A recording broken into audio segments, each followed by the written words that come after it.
عن الزبير بن العوام رضي الله تعالى عنه قال قال رسول الله صلى الله عليه وسلم নবীজি সাল্লাল্লাহু আলাইহি ওয়াসাল্লাম বলেন লা আইয়াকুযা আহাদুকুম আহবুলাহু খায়রুল লাহু মিন আইয়াসআলান নাস। দেখেন কি কয়, তোমাদের কেউ রশি নিয়ে জঙ্গলে যাইবা, যাওয়ার পর লাকড়ি সংগ্রহ করবা, করার পর ওই রশি দিয়ে বাঁধবা, বাঁধার পর ওই লাকড়ি নিয়ে তুমি হালাল উপার্জন করবা।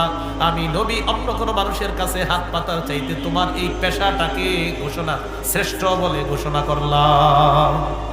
কারো কাছে চাওয়ার চাইতে তুমি জঙ্গলে গিয়ে লাকড়ি আনলা, রশি দিয়ে বাঁধলা, এটা নিয়ে বিক্রি করলা, এই উপার্জিত তোমার এই উপার্জিত যে ইনকামটা, এটা দিয়ে তুমি হালাল খাদ্য খাইলা।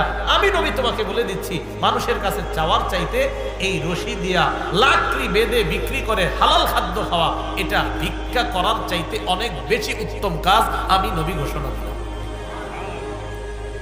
তাহলে নিজের উপার্জিত হালাল খাদ্য খাবো তো আমরা ইনশাআল্লাহ।